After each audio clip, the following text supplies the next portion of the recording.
inside. What are the sights? What are the sounds? What are the environmental things? See? And God forbid that any little kid should be brought up in a big city nowadays. The billboards that they put for advertisement contains so much of absolute dirt, you see, that it is enough to corrupt even adult minds. What to tell of? These impressions form. Anything that are perceived by the five senses, immediately an impression is created in the mind. Immediately.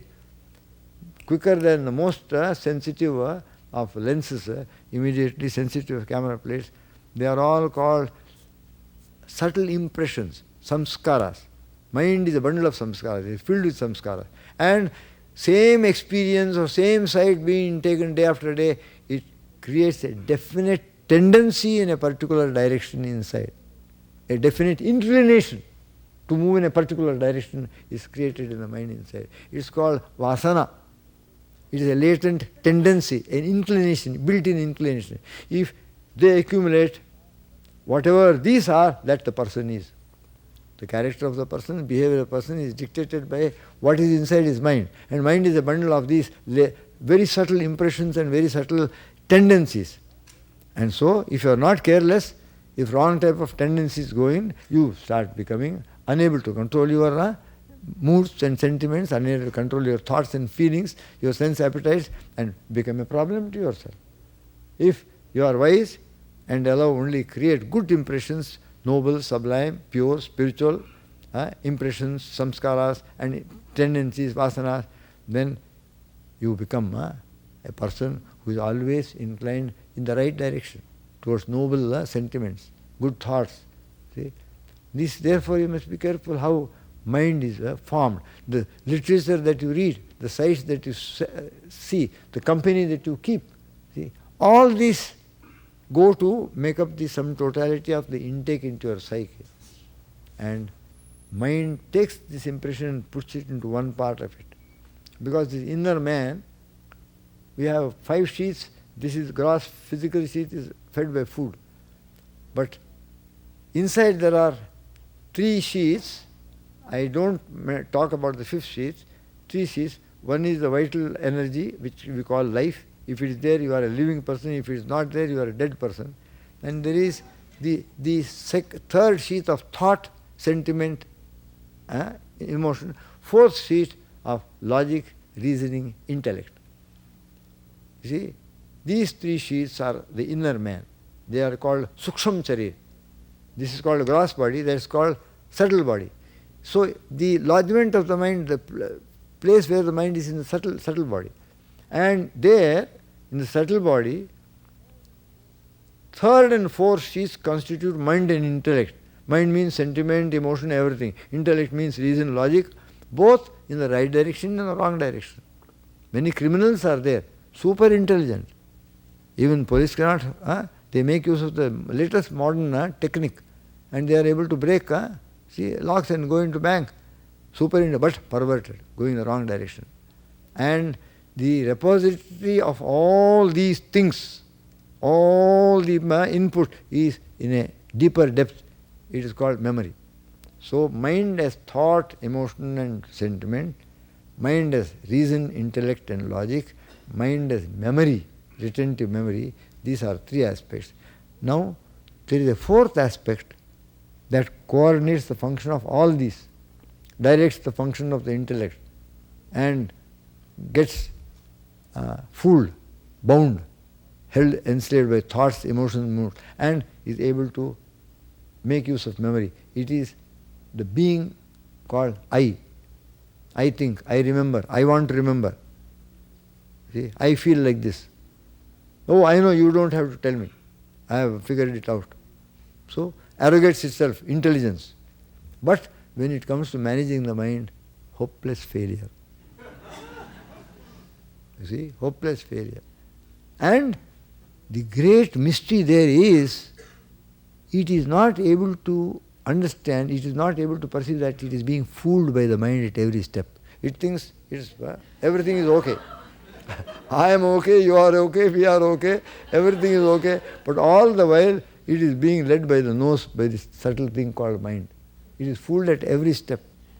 It is completely a slave, but thinks, I am the master. That is the delusion of the thing called ego. These four go to make the inner instrument. See,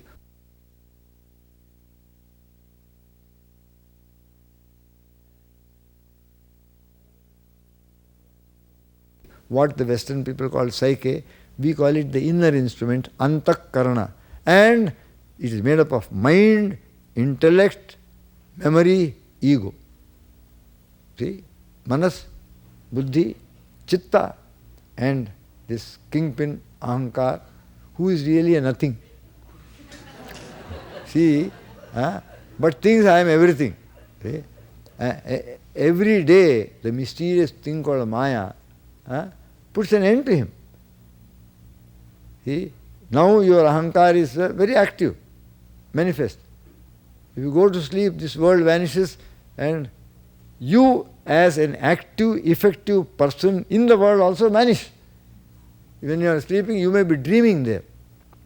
In that subtle ahankar is there, I is there, but it is of no effect. See? If you are dreaming there, and some big spider comes into the room, your wife screams, "Hey John, please get up! The spider is..." Unless she shakes you and wakes you, you cannot do anything about the spider, even though the ego may be having a big dream, very, very active there. So that ego is ineffective ego, it is there. But you as an effective, physical, earthly, worldly ego personality, you are not there, you are extinct. Finish. And one more stage comes when neither you as a big personality ego here, nor you as a dreaming personality ego there, both vanish. Your ego is effaced, your ego is nullified, your ego becomes extinct. That means every day you are killed, you are destroyed. And for many hours you are no more. And yet when you wake up, we start arrogating ourselves. We give a sense of reality. A person who is bundled and thrown away in one, you can do nothing about it. Every day when sleep overcomes you, you say, no, I don't want to sleep. You cannot. In spite of that, you will be bundled and thrown away. You are a nullity. What is this thing? This ego principle is a nullity. Each cycle of 24 hours, you become a zero. And yet, that is the nature of the ego. He will try to assert, try to be aggressive and arrogant himself, even though helpless in the deep sleep state to assert oneself, and helpless in the waking state to do anything about the mind. The mind is taking you for a ride, always playing with you. And so, if you want to get control of the mind, you will have to tell yourself, no, this is impossible situation. Henceforward, I am not going to play into the hands of the mind. Because I am, even though I am part of the inner instrument, I am a distinct aspect and I am an important aspect. Therefore, I will assert my importance, and you must learn to stand back and say, I am distinct from the mind. I am different from the mind. Mind you, I am not telling you this in the Vedantic sense, in the spiritual metaphysics sense. No, that comes next. Even in the psychological level itself, you must try to affirm your identity as apart from this mind, which is only an instrument given in your hands. You are supposed to make use of it. It is supposed to serve you. Now you have become enslaved by it. You say, enough of this slavery. Today I cry halt. From tomorrow no more will I allow this. Thus far and no further. You have to put your foot down and make up your determined resolve that from tomorrow I will be the director. I will be in charge. Mind is not going to direct me. Mind is not going to take charge of me. I will be in charge. If you do that, then you are on your way to conquering the mind, on your way to controlling the mind. As long as you are absolutely identifying yourself with the mind, and whatever the mind desires, you think I desire, whatever the mind feels, you think I feel, whatever the mind thinks, yes, this is my thought, and therefore you want to confirm it, and if someone contradicts it, you are ready to fight. No. If you go into a wrong thought, if you are gripped by a wrong thought, and you start doing something foolish, someone pulls you back and says, hey, what are you doing? This is very wrong of you. You must not try to defend yourself, but say, yes, my God, I am sorry. Thank you for pointing this out to me. I got trapped by the mind. You see?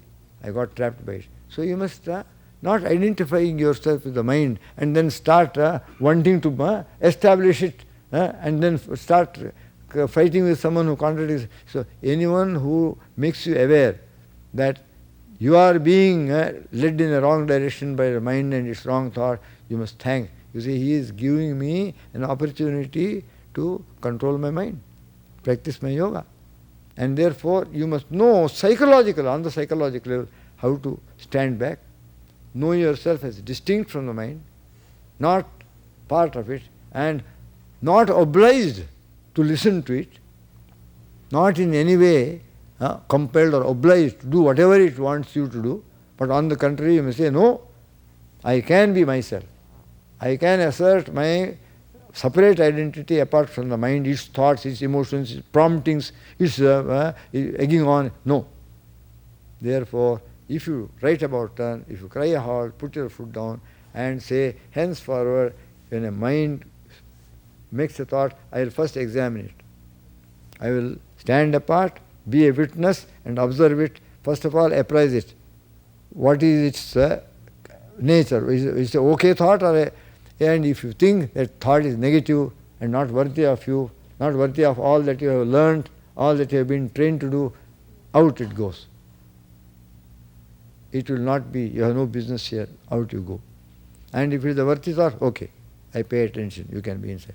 Like that, you have now to assert your independent existence as a factor apart from this ceaselessly thinking mind.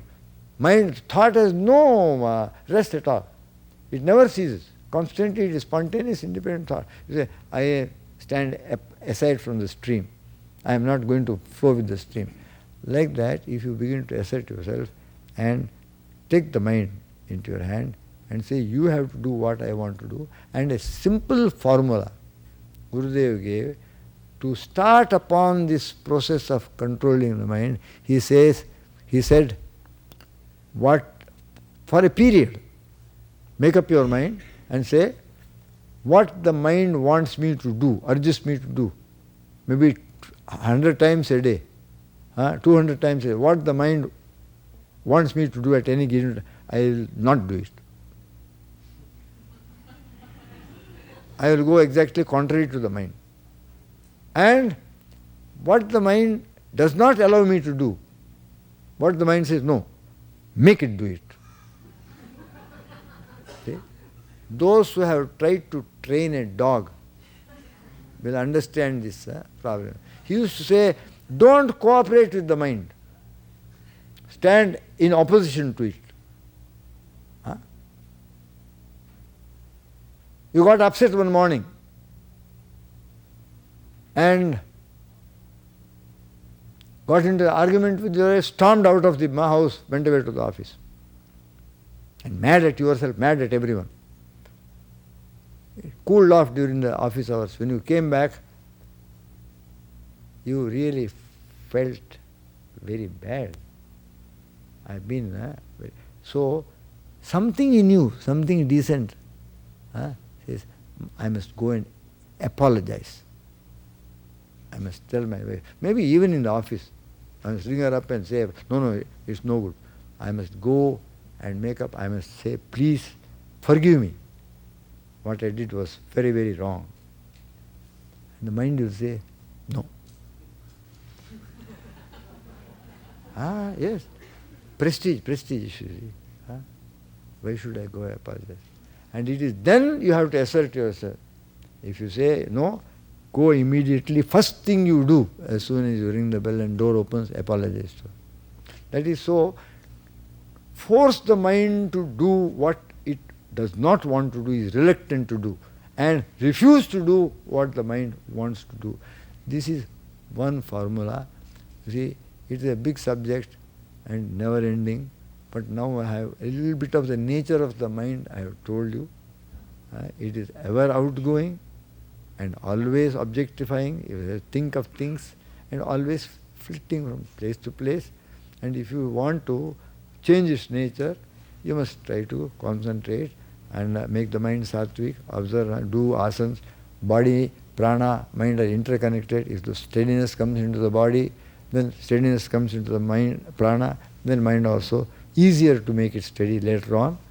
And withdraw the mind again and again by practicing a little bit of pratyahara. And in order to concentrate the mind, whatever you are doing, whatever your walk of life, at home, in place of, whatever you do, try to do with full attention. Never allow the mind to be distracted. No matter what you are doing, try to do with full attention. See, your attention should be such as the attention of a Swiss watchmaker into whose workshop a very delicate little wristwatch has come for repair. And you cannot even see it with naked eyes. He puts on a lens and then with tiny little things.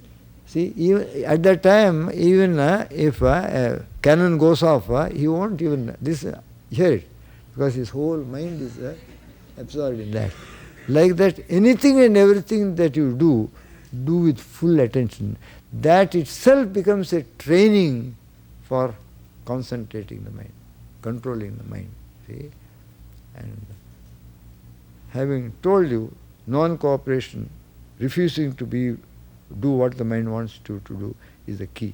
And that is possible only if you make up your mind to know of yourself psychologically as a distinct factor inside, not one with the mind, but other, independent, apart from it, different from it. So, not being obliged to identify yourself with it, not being obliged to do whatever it wants you to do. In that way, you take your stand upon a different ground now, within yourself. And later on, of course, that different ground will become much higher, spiritual. I am not body, mind, prana, I am Atman. That's a different thing. Psychologically, try to affirm and assert your independent identity as apart from the mind mechanism and its ceaseless activity. Then alone you will be able to do this non-cooperation. And you persist in it. In the beginning it may be difficult. If you persist in it, nothing is impossible. Everything is possible. Nothing is impossible. If you persist in it, one day you will attain it. This is the promise of Lord Krishna himself. And in the meanwhile, anything that increases sattva helps you to control the mind. Japa of God's name, see, reading scriptures, holy company, chanting kirtan, writing mantra, all these help.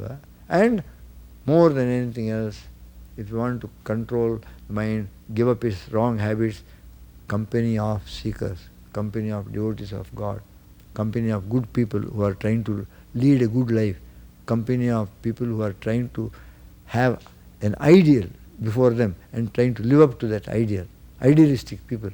They will all help you in overcoming the mind. And also read Gurudev's book, Mind, Its Mysteries and Control.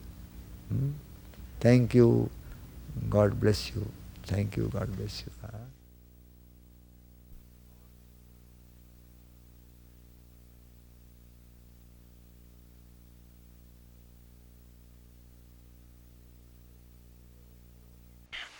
When emotions like anger, loss, fear, abandonment, rejection, or depression strike, what can one do to return to his or her center, peace and equanimity? How should we deal with all that energy that often paralyzes us? Well, what can one do? Look within. Why am I angry? What is the loss for me? What did I lose? What is it that I am afraid of? Who is to abandon me if I haven't abandoned myself? Look within. Anger is caused by your own expectation, misplaced. When you did not get what you want, you get angry. And you find somebody as the cause. Loss. What did you have to lose? Is there anything that you could call yourself, yours? There's nothing for us to lose. You came with nothing, go with nothing. What do you lose? Have you ever seen anybody coming with a penny in the mouth? A baby? No. We come with empty hand. And even the empty hand is not there when we really came into that little apartment. You know, the mother's apartment where we got in, we didn't even have a hand. We didn't even have a body. See, even the body is not ours. It's mommy who ate all the calcium, phosphorus, iron, potassium. Built the body for you. It's mother's body.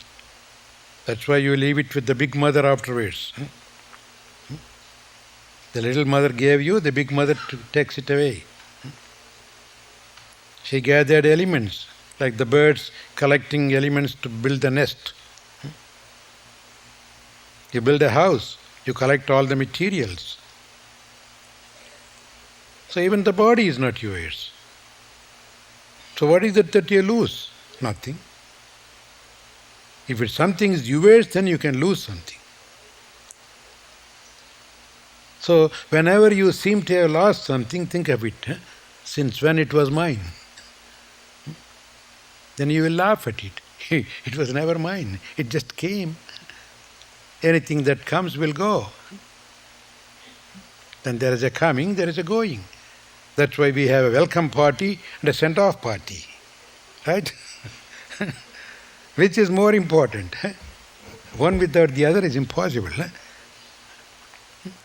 Welcome somebody, garlanding and a big fanfare and reception party. Equally important, goodbye, send-off party. You cannot have only one side party.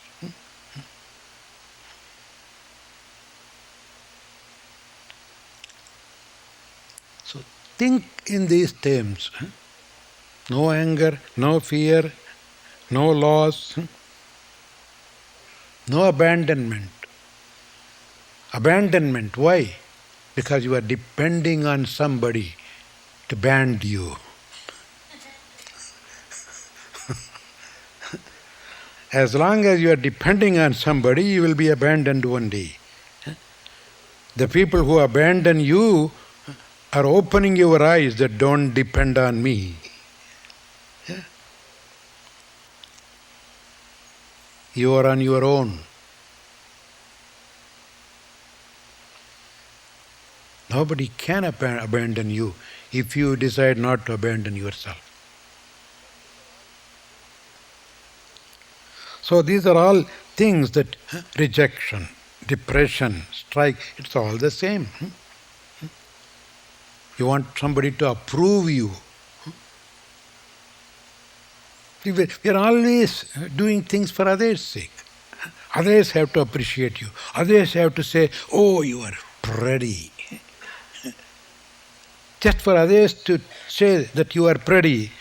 You go to Revlon, Avon and this and that. Spend hours and hours and packing up everything, spoiling your whole health. Because somebody else has to tell you. No. The mirror in your home that you paid so much will not tell you early in the morning that you are pretty.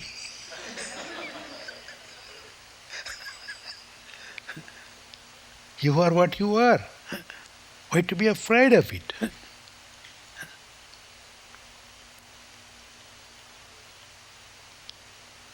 We put false identity, false value to things. So we lose our contentment, our own inner happiness. You work so hard to have plastic surgery to take away one wrinkle, and you go all the way to Africa to take a picture of an old person with hundreds of wrinkles.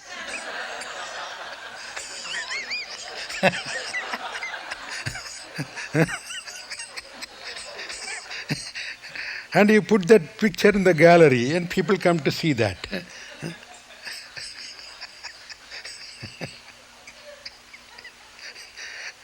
Sometimes we feel like laughing at these people. What a value we put on these things. You kill yourself, you die in the name of diamond, diamond, diamond, diamond. Throw a diamond in front of a little chicken. He'll pick up.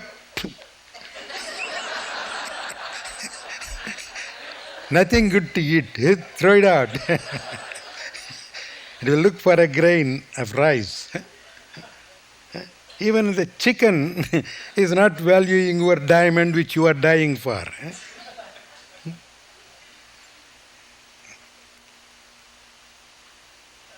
Not that I say you should not have diamond, but please don't die in the name of diamond.